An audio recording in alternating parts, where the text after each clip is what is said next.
Bismillahirrahmanirrahim. My name is Naila Iqbal. I am from BS Chemistry Department and my ID is 15. And the topic of my presentation is thickeners.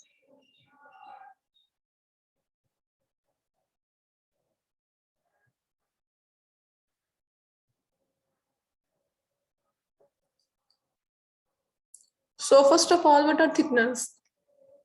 Print paste are traditionally made by weighing out and if necessary dissolving the colorants and auxiliary chemicals and then stirring them into the required way of pre-prepared thickener. A thickener is a colorless viscous paste made with one or more thickening agents. The use of terms such as thickener and thin, long or short to describe print paste is of course descriptive rather than scientific, but is long established and a useful reminder that the materials being handled possesses complex properties not easily defined. Four significantly different approaches may be used to produce thickeners using first a low concentration of a polymer of high relative molecular mass, second a high concentration of a material of lower relative molecular mass, or of highly branched chain structure. Third, an emulsion of two immiscible liquids similar to the emulsions used as cosmetic creams or a form of air in the liquid. And the last is a dispersion of a finely divided solid such as bentonite. The first approach is the most important, but all four have been used sometimes in combination. Practical printers long ago discovered natural polymers with suitable properties and by trial and error acquired the art of using them. Because the natural products are variable materials and the requirements are complex and ill-defined, experience and subjective judgments were essential. Now that the chemistry and physics of polymers are better understood, it is possible to select and use them more scientifically. We also have available a wider range of thickening agents, including completely synthetic polymers, and this has increased our knowledge. It must not be assumed, however, that our understanding of these complex materials and their behavior is adequate.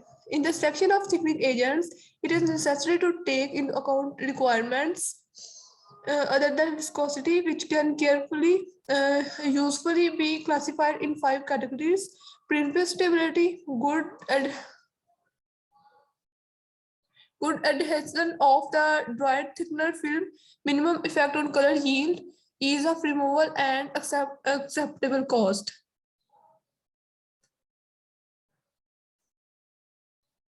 The first is print paste stability. The thickener must be stable and compatible with the dyes and auxiliaries to be used. If a cationic dye is added to a thickener with anionic charges, the interaction is likely to change the viscosity and to produce insoluble complexes. Similarly, anionic thickeners cannot be used when metal salts such as aluminum sulfate are to be added. The pH of the print paste must be considered as some polymers such as sodium alginate are only usable within a limited pH range and form gels when acids or strong alkalis are added. Hydrolysis of the polymer chain links may also be significantly accelerated by acid or alkaline conditions. Most natural polymers are also biodegradable. The microorganisms responsible are present in the air, and the thickeners provide nutrients and ideal conditions for their growth and reproduction.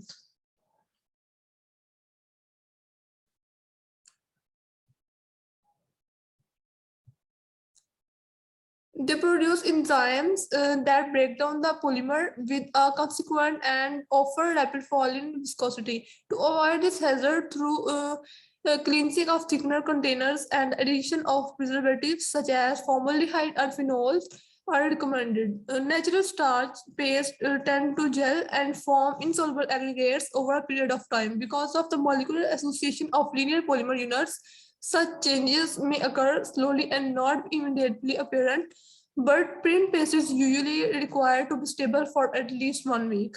Second is properties of the dried thickener film.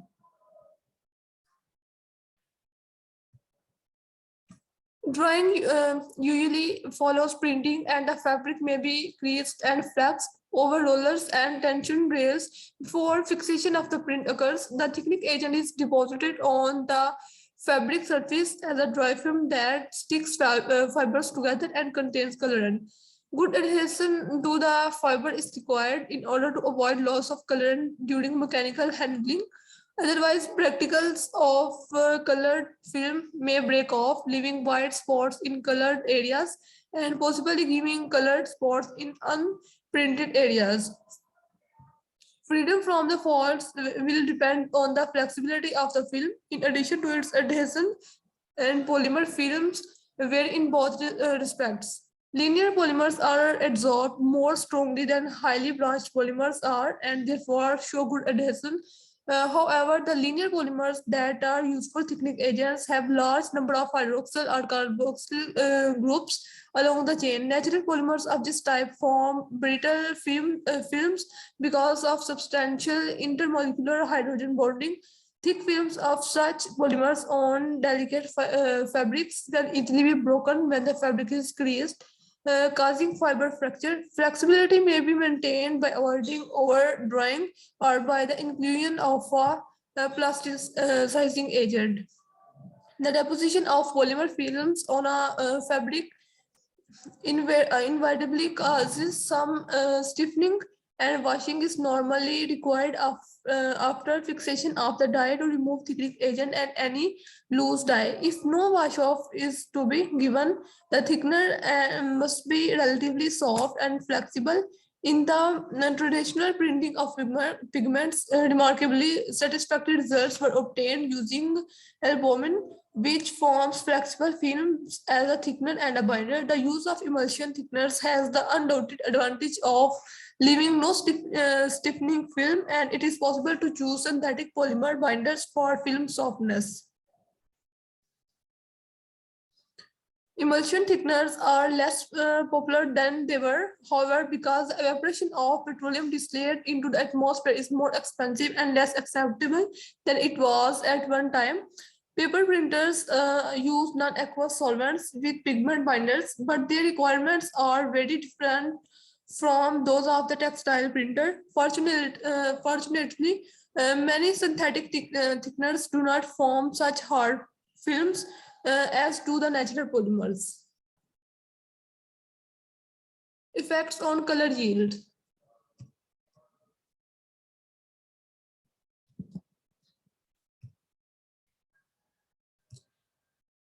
Printers have found that the fixation of dye is usually best achieved by steaming.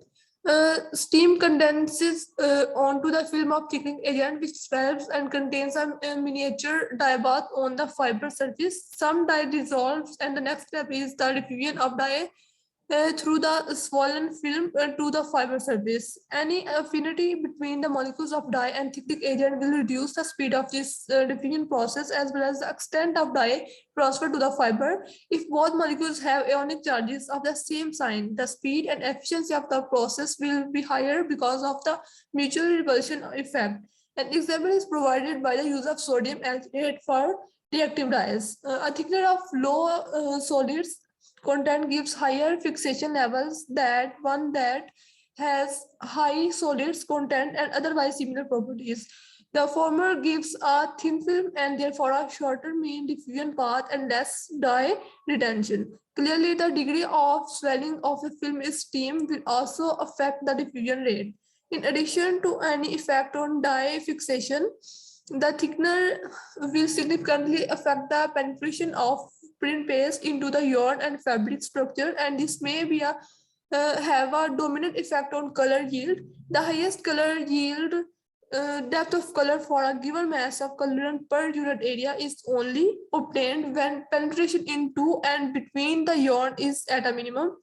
Penetration is viscosity dependent for any thickener, but some thickeners appear to restrain penetration more than expected on the basis of viscosity. This is so for starch-based thickeners and has been attributed to their gel-like structure. In the case of printed pigments, the color yield may also be significantly affected by the transparency of the thickener binder film and by any tendency of the thickener to promote or prevent aggregation of the pigment. Ease of preparation and removal. The time taken to prepare a thickener and the precautions required to ensure that the paste has satisfactory and consistent properties are variable that have greater significance today than in the past. The extent to which a thickening agent is removed in a high-speed washing process, especially after a high temperature and steaming operation, is also a vital consideration in the selection of thickening agents. Natural starches are cheap, but to burst the grains and obtain a proper dispersion requires time or special equipment. It is also difficult to redisperse starches and remove them from the printed fabric. The physical and chemical modification of starch and of other natural polymers has therefore become common practice in order to provide products that are readily dispersed and have more consistent properties as a result of blending to a standard level.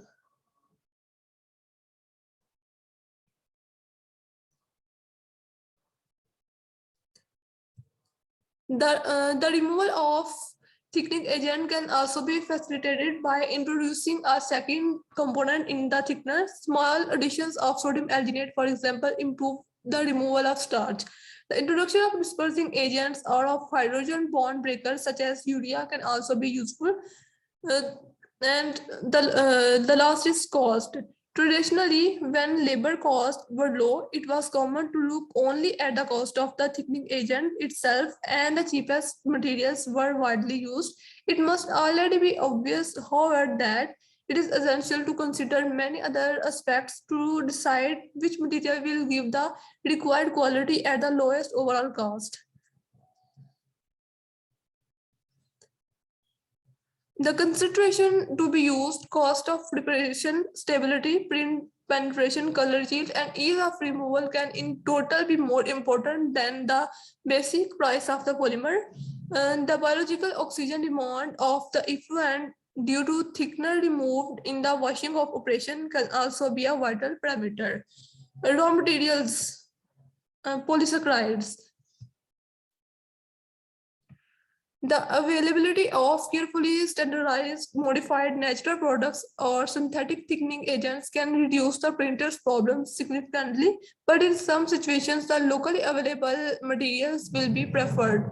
A review of the properties of the many products and their derivatives is therefore included here. Some knowledge of the traditional thickening agents is also helpful in that they illustrate general problems and properties more clearly than the more recently developed materials do.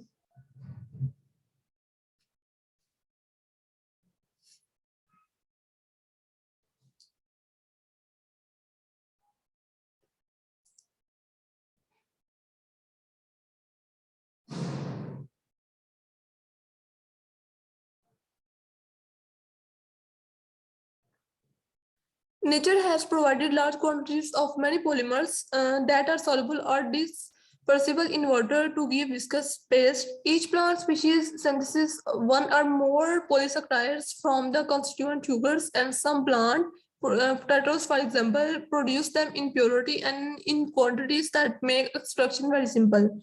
The sources of useful polysaccharides may be classified as plant seeds, which contain starch or similar products as a food reserve and may be cultivated for industrial use, such as guar.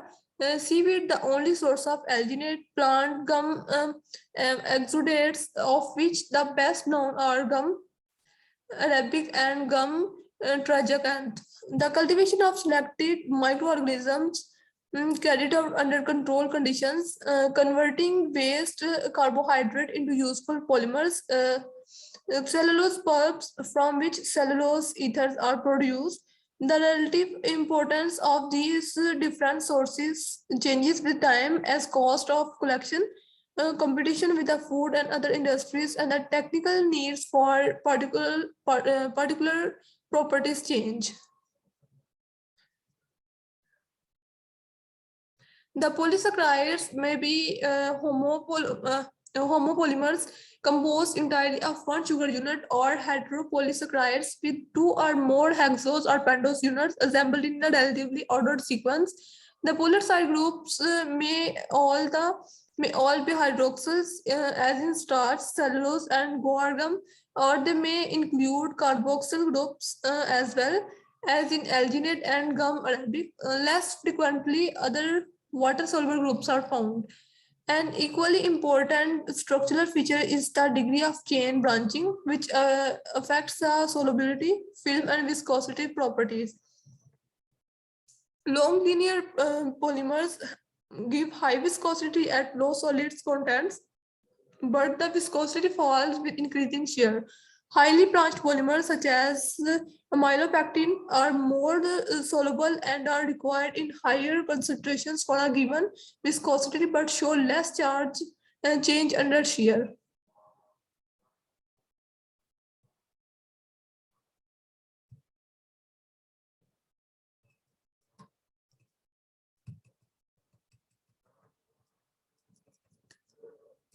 The interaction of polysaccharides and water are complex but important. Water vapor is absorbed from the atmosphere, typically to the extent of 10% of solid mass, by the accessible hydroxyl groups. In liquid water, swelling occurs as accessible segments of the polymer become fully hydrated and move away from adjacent chains. The kinetic energy of these segments then causes the rupture of some intermolecular hydrogen bonds, and more chain segments can be solvated. Where polymer chains are well ordered and bonded, however, especially in crystalline regions, the structure will be maintained and such insoluble units may be linked together forming a gel. If enough of the intermolecular forces can be broken, the polysaccharide goes into colloidal solution. A principal feature of colloidal solutions in their instability. For example, starch paste obtained by heating tend to form gels on cooling, and new intermolecular bonds are formed. The intermolecular bonds are of two types, hydrogen bonds and hydrophobic bonds. A proper understanding of the latter depends upon the recognition of the structure of water and the effect of solutes on the structure. Frank and Van proposed a flickering cluster model of water structure with short-lived ice-like molecules cluster of varying sizes in equilibrium with single water molecules. At ordinary temperatures, between 70 and 90% of the water molecules are assumed to be in clustered at any given moment. Organic solutes of significant size and hydrophobic character, including many alcohols, are believed to be cause are tightening of the water structure and the molecules, because repulsion of the nearest water molecules encourages their orientation and hydrogen bonding. It's envisaged that each solute molecule occupies a cavity in the solvent.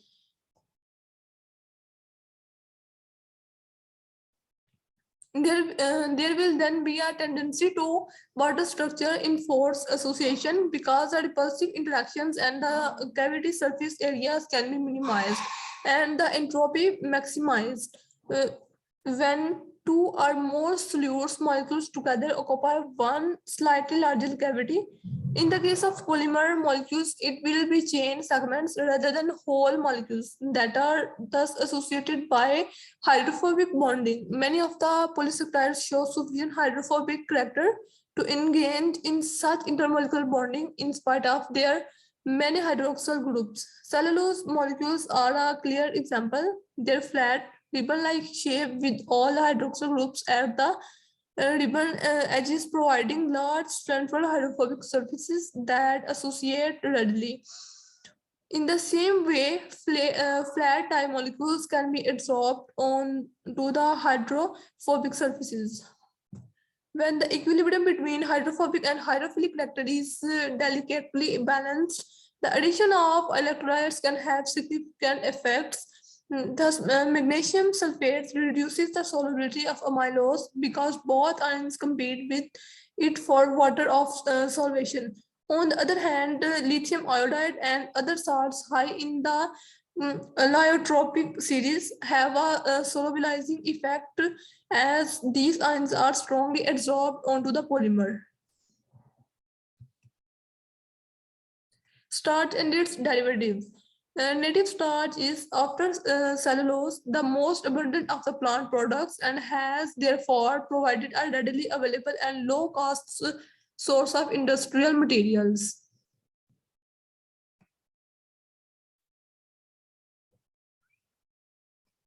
Starches have long been used in textile print paste but are less important than they were because of the increased availability of technically superior materials, some of which are starch based. It is sometimes argued that the importance of starch for human consumption and the continued expansion of the world's population make it unlikely, even wrong, that its industrial use should continue. Such a simple conclusion may not be justified. However, because of the complexity of the relationships, increased demand causes an increase in price. If supply cannot be readily increased, but also stimulates production and the search for alternative materials. Starch is a homopolymer of glucose units with most of the units joined by alpha D linkages. Most starch contains 20 to 30% of the linear chain polymer known as amylose, together with an irregularly uh, branched material, amylopectin. Amylopectins have an alpha D link branch for each 15 to 30 glucose units, so-called waxy starches contain little or no amylose. Separation can be achieved by a fraction solution or precipitation. This is the structure of amylose and amylopectin. Whereas in cellulose, the beta glucoside linkages give are nearly flat, ribbon-like molecule. In linear starch segments, the alpha D1 linkages and fourth carbon chain conformations introduce a natural twist. Under certain conditions, a tightly coiled helix is stabilized by hydrogen bonds between the carbon 2 and carbon 3 hydroxyl groups on adjacent chains. In the natural state, starch is always found in a strongly aggregated state, organized in granules around crystallization nuclei. The granules of each type of starch, rice, potato, wheat, and so on, have a characteristic starch which is readily identifiable under the microscopic. It is necessary to break down the granules by boiling or by grinding and dispersion in hot water to obtain smooth, viscous paste. If such a paste is dried rapidly, cold water dispersible starches are obtained, but slow drying allows substantial reaggregation and crystallization to occur, and the product is no longer dispersible in cold water. The use of hydrogen bond breakers such as urea and strong alkalis will assist dispersion in water. Starch paste containing amylose, as mentioned above, are not stable and may form gels and precipitates of amylose aggregates. This phenomena has been described as retrogradation and is clearly undesirable in print paste. And the precipitates are not easily redissolved. Stability can be improved by additions of formaldehyde, probably by formation of hemiacetals. Amylopectin, by contrast, forms clear, stable solutions not subject to retrogradation. Chain branching evidently prevents the molecular orientation and regularity of intermolecular bonding and necessary to cause gelling and precipitation. When in solution, the amylopectin molecules can be pictured as approximately spherical with a relatively dense core and flexible, deformable outer regions of solvated chain branches. Different native starches have different proportions of amylose and amylopectin and probably have also different degrees of chain branching and relative molecular mass distributions. So differences may be observed in paste stabilities, flow and film paste properties. Measured relative molecular mass values range from 2 to 6 into 10 to the power 5 for amylose and 4.5 into 10 to the power 4 to 4 into 10 to the power 8 for amylopectin. Although starch has certain disadvantages for use as a thickening agent, It does have the advantage of giving high color yields. This is the result of its aggregation and very limited penetration into textile yarns, and therefore the retention of dye on the fabric surface. However, it is usually undesirable to reach a compromise between high color yield with substantial susceptibility to crush and poor levelness on the other hand, and low color yield with good penetration, little crushing, and good levelness. On the other, a traditional method of achieving such a compromise was to use a mixture of starch and gum tragacanth. British gums. An alternative approach to improving the properties of starch has been to bring about structural changes by simple roasting processes. The original British gums were produced by heating batches of dry starch at 135 to 190 degree and with string to achieve uniform roasting for 10 to 24 hours. The process can be accelerated by addition of trace quantities of acid and can then be carried out continuously on a conveyor belt. The use of more than trace quantities of acid leads to more hydrolysis and the formation of so-called dextrins, which are of low relative molecular mass and can be used as adhesives. The significant chemical changes have been shown to be random hydrolysis of 1 to 4 bonds and the formation of 1 to 6 linkages. The consequences are increased water solubility, reduction in relative molecular mass, more highly branched molecules, and some increase in the content of reducing N groups. A range of products, pale of dark brown in color, requiring increasing concentrations for a given paste viscosity, can be blended to give the required properties. British gums paste have good stability to alkali and have been used for printing wet dyes. For reducible azo dyes, additions of oxidizing agent must be made to avoid destruction of dye. In resist printing, when a high solid content thickener is desirable to act as a physical barrier, British gums have often been selected.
Starch and cellulose ethers. The roasting of starch changes its properties significantly and increases dye penetration results when such modified starches are used in printing. Increased solubility can be alternatively by obtained by controlled uh, etherification with only slight reduction in relative molecular mass, viscosity, and color yield. A low degree of substitution 0.1 to 0.3 is sufficient to prevent molecular association, particularly when the substituent is bulky. Ethers are readily produced by reaction with monochloroacetic acid, epoxyethane, or dimethyl sulfate in the presence of sodium hydroxide. The first of these reagents gives the much used carboxymethyl ether, which is of course anionic in character. A concentration of 6% gives a paste of suitable viscosity. This is a structure of starch and British gum. Uh, Zon Zonenberg has described the properties of starch ethers as ideal in respect of color yield and solubility. They have been recommended for use in mixtures with galactomannan or alginate to increase color yield. Cellulose ethers of appropriate relative molecular mass can also be used and have been selected for high-speed printing on engraved roller machines because the paste viscosity is greatly reduced at the moment of printing and transfer from the engraving to the fabric is more complete than for many thickeners. Locust bean gum. The carob tree, Caratonia siliqua, is a leguminous plant that grows on rocky soil and requires little rainfall, but does not produce much fruit in its first 15 years. The Mediterranean and area provides the bulk of the world supply, which has been known by the names of Carobin Gatto, Gasol, and St. John's bread, as well as locust bean gum. The bean consists largely of pulp, 90%, and only 7% by weight of kernels, and the kernel is composed of husk 30% and germ 25% and endosperm 45%, which is the desired gum. The seeds must be dehusked and split and the germ removed before the endosperm is ground.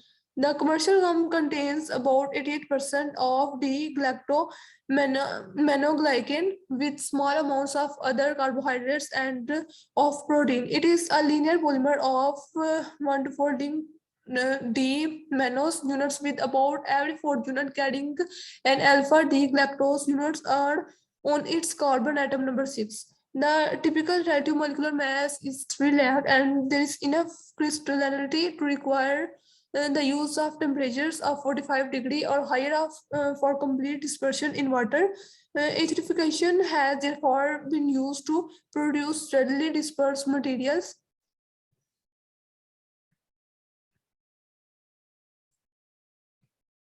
Because the locust bean gum is a non-ionic polysaccharide, pH has little effect on the viscosity over the pH range 3 to 11.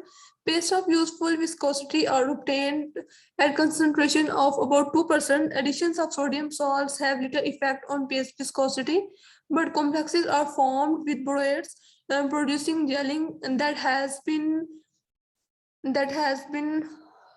exploited in the two-stage fixation of warprints and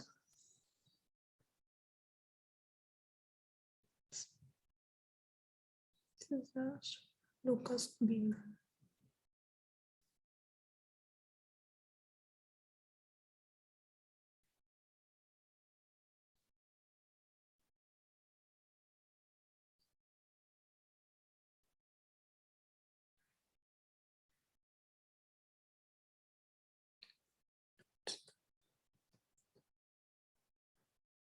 The borate ions complex with cis hydroxyl groups of two mannose chain to form crosslinks, which are broken in the presence of low relative molecular mass glycols such as glycerol.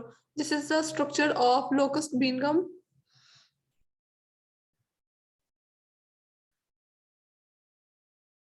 Guar gum. Guar gum is chemically similar to locust bean gum, and like locust bean gum, it is a very useful thickening agent. The guar plant, Cyanopsis tetra gonolobus, is an annual leguminous plant which has been grown for centuries in India and Pakistan for food and as a cash crop in Texas since 1946. It needs very little surface water and can be used as a rotation crop to improve soil fertility by fixing atmospheric nitrogen, and is therefore of interest in semi-arid regions where less hardy crops perish.